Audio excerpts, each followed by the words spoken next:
This is a tale from the Salterhebble Locks. No one recorded the names, so I've given them some. They'd been at each other for weeks. Not fists, not yet. Docked payments, delayed cargo, a lock held too long. Early 1800s, along the Calder and Hebble Navigation, near Halifax, boatmen were paid by load and timing. If you were late, you paid. If someone said you were late, you paid anyway. Now, records from these waterways, they speak of arguments, of disputed wages, of men falling into dark water. Eli Crowther was the bigger man.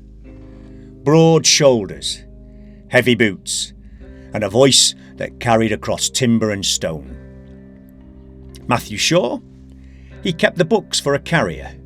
Smaller, careful, precise with numbers. Crowther said he'd been shorted. Shaw said the delivery was late.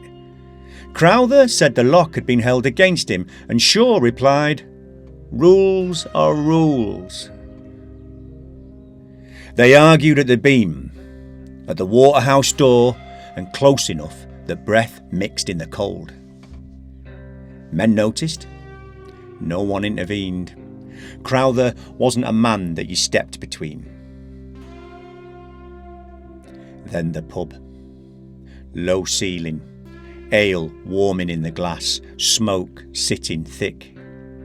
Shaw made a remark, too loud and too pointed.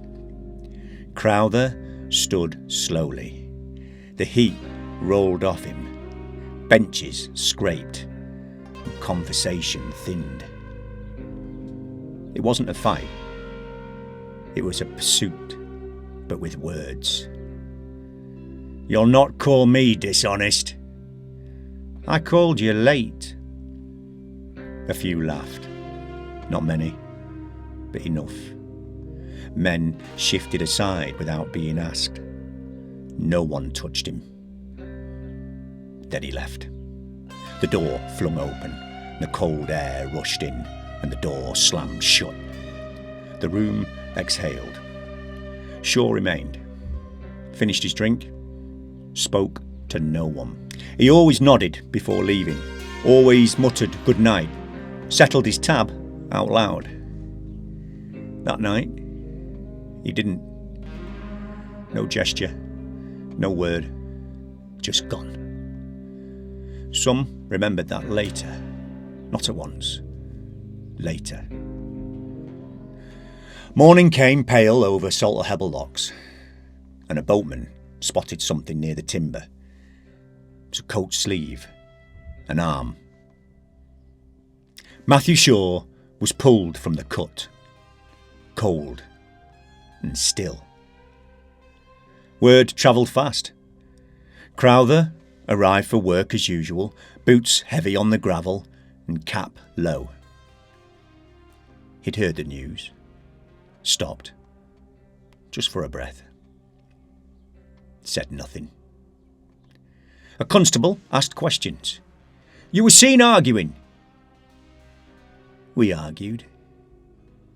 "Did you follow him?" "I left first." There was no marks of violence, whetstone, dark water, ale in the blood. The verdicts came back as verdicts often did then. Misadventure, death by drowning. No charge, no proof. Crowther went home that evening as he always had, and his wife had noticed nothing unusual. He ate and he slept. But in the weeks that followed, something shifted. The loud man grew quieter. He left the pub before disputes swelled. He lifted cargo without complaint. He avoided no one, but he laughed less. Some said he was in shock. Some said it was age. Some said nothing at all. And years later, when men spoke of Shaw, some would always add, "Aye, and Crowther were never the same after that. Now there's no ghosts at Salterhebble, no figure rising from the mist, just a stretch of canal where two men walked out into the dark and only one walked back. And if you ever leave without saying goodnight, make sure that someone remembers the way you went.